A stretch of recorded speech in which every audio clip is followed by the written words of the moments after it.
कहिए कैसे हैं आप। कल ना मैं YouTube पर जो वीडियोस के नीचे आप लोग कमेंट्स करते हैं ना, अपने मैसेजेस भेजते हैं, वो देख रही थी, उनके जवाब दे रही थी और ये सोच रही थी कि जवाब देने के बाद ना मैं नेक्स्ट टॉपिक डिसाइड करूँगी कि किस बारे में बात करनी है।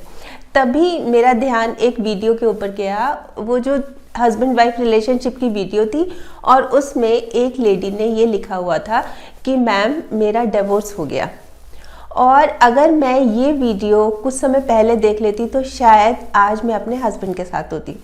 तो वो पढ़ के ना बहुत मन उदास सा हो गया। मैंने उससे एक दो बातें और भी पूछी, पर बहुत मन उदास हो गया कि देखो कैसे डिवोर्स हो गया या क्या बात हुई होगी, ये चीज़ें सोचने लगी।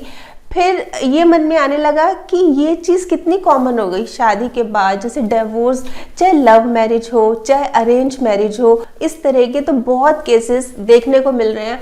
और जैसे वीडियोस के नीचे भी आप सबके बहुत ज़्यादा इसी बारे में कमेंट्स आते हैं कि हमारी शादी हो गई या बहुत झगड़ा है या इसकी वजह से झगड़ा है, हम साथ नहीं रह सकते, अलग अलग इसी बारे में बहुत सारे कमेंट्स आते हैं।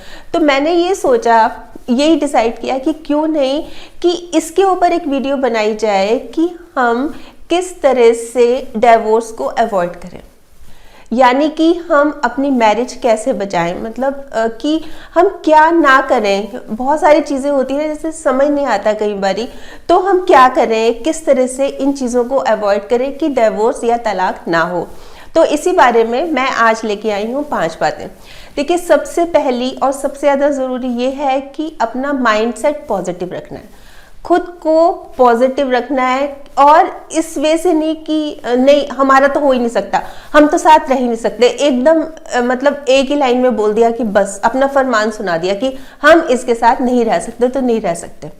तो इस चीज़ को चेंज करके एक बार चलो हम एक ट्राई और दे के देखते हैं।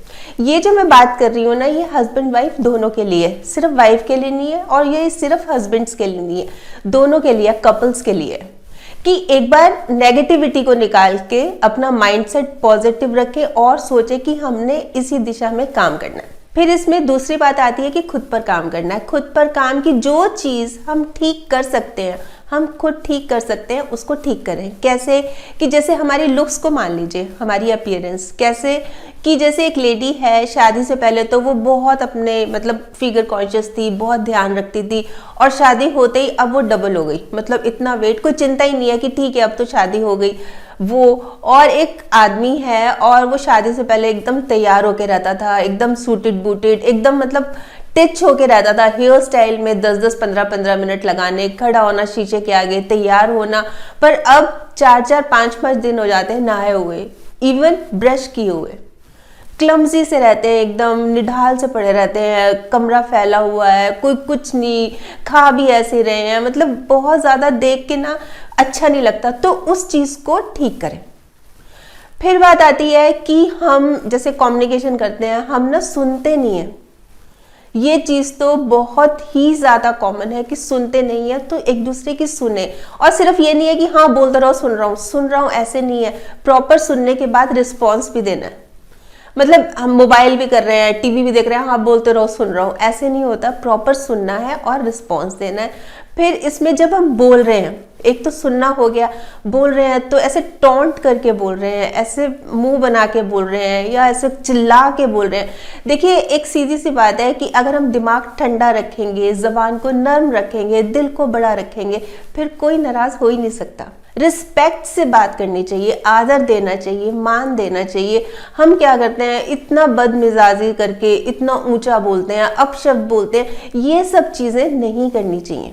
देखिए, अगर हस्बैंड घर में शेर बन के रहेगा तो जो वाइफ है उसको भी दुर्गा बन के रहना पड़ेगा।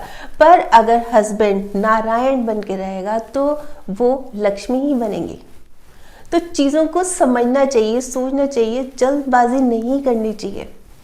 फिर इसमें एक और बात ये आती है कि समय देना बहुत ज़रूरी है। समय की वजह से तो बहुत ज़्यादा झगड़े बढ़ जाते हैं। समय नहीं देते, घर पे आते हैं, मोबाइल किए जा रहे हैं, वीडियो गेम खेले जा रहे हैं, या दोस्तों के साथ ज़्यादा टाइम स्पेंड करते हैं। कितनी प्रॉब्लम्स होती हैं कि ये हमें कंपनी नहीं देते, तो दीजिए।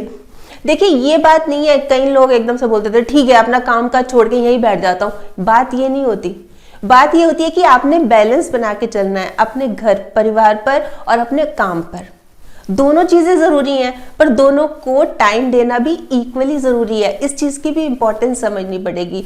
और टाइम भी क्वालिटी टाइम, क्वांटिटी नहीं चाहिए किसी को, क्वालिटी चाहिए कि आप 10 मिनट 20 मिनट आधा घंटा बैठो पर उनसे उनके बारे में बात करो। ये तो हुई वो चीजें जो हम ठीक कर सकते हैं, वो हमें ठीक करनी चाहिए।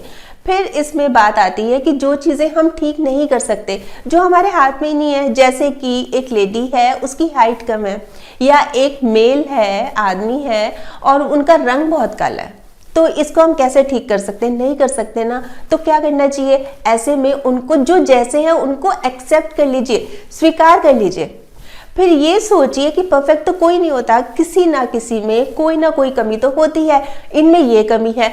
अब क्या करना चाहिए कि इनकी पॉजिटिव पॉइंट्स क्या हैं? हर एक में होती हैं, हर एक में कोई ना कोई पॉजिटिव पॉइंट होता ही है, तो वो देखिए, उनकी क्वालिटीज को सर्च कीजिए, देखिए। और सिर्फ देखना ही नहीं है कि हाँ देख लिया बस ठीक है, उसको अप्रिशिएट भी कीजिए समय समय पर। जैसे मान लीजिए कि एक लेडी है, वो छोटे कद की है पर वो अपने घर को बहुत अच्छी तरह रखती है, तो उसको समय समय पर अप्रिशिएट कीजिए कि तुम घर को बहुत अच्छी तरह रखते हो। मतलब उसके अंदर से वो कॉम्प्लेक्स तो निकल जाए और जो हम अप्रिशिएट कर रहे हैं उससे उसका मनोबल बढ़े। फिर इसमें चौथा पॉइंट ये आता है कि बात की गहराई तक जाएं कि जड़ है क्या।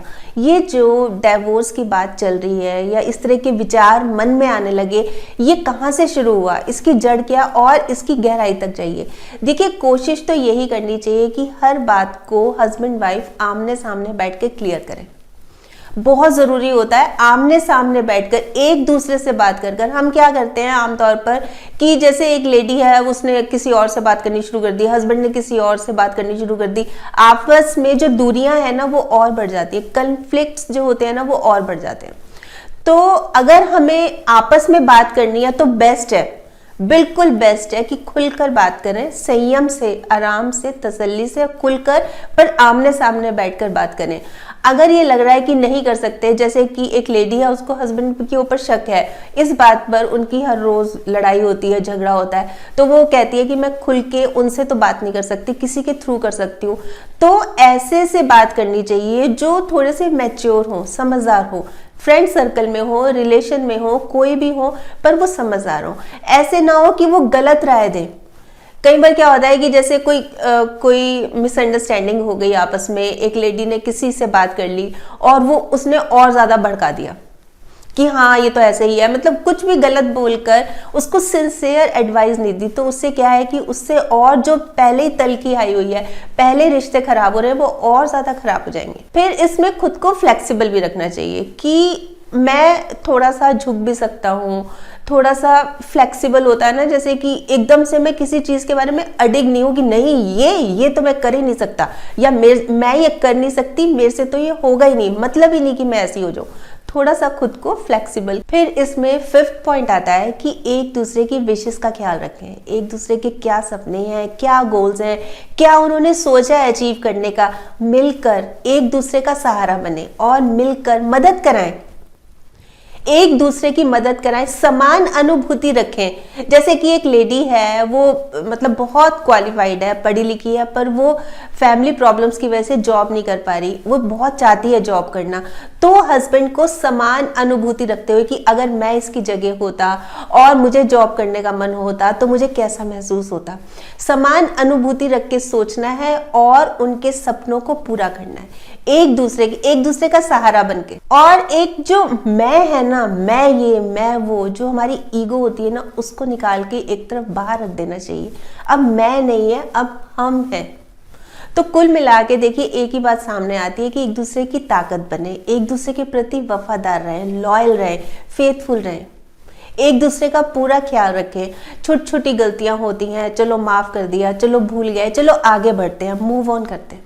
हम क्या सोचते हैं, कई बार ना हमें बहुत ईगो आ जाती है कि हम हैं, ये तो बस हम बड़े हैं, सुपीरियर हैं, हम जैसा तो कोई नहीं है। तो ठीक है आप बड़े हैं, पर बड़ों का बड़प्पन भी तो होता है ना, कुछ आप बड़प्पन भी तो रखिए ना। ठीक है हमने मान लिया आप बड़े हैं। एक ना मैंने इसी बारे में बहुत खूबसूरत सी लाइन पढ़ी थी कि हम तो छोटे हैं, हम तो छोटे हैं, अदब से सिर झुका देंगे, पर बड़े ये तय कर ले कि उनमें बड़प्पन कितना है। तो कहने का मतलब देखिए इसमें यही है कि एकदम से कोई डिसीजन नहीं लेना चाहिए, थोड़ा सा अपने आप को रोककर, समय देकर, पेशेंस रखते हुए आराम से सोचना है।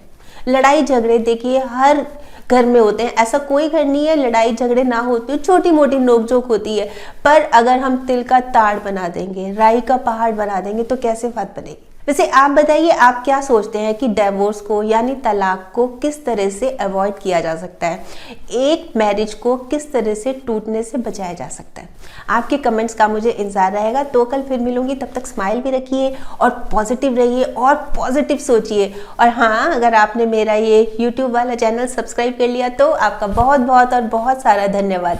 नहीं किया तो प्लीज़ कर लीजिएगा, और सब्सक्राइब करने के साथ साथ इसमें जो एक बेल का बटन है ये भी दबा दीजिएगा, ताकि जब भी जैसे मैं कोई वीडियो अपलोड करती हूँ आपके पास नोटिफिकेशन या मैसेज आ जाए। और अगर आपको ये वीडियो अच्छा लगा, आपको लग रहा है कि हाँ किसी और के काम भी आ सकता है, तो प्लीज़ आप इसको शेयर भी ज़रूर कर लीजिएगा। ठीक, बाय।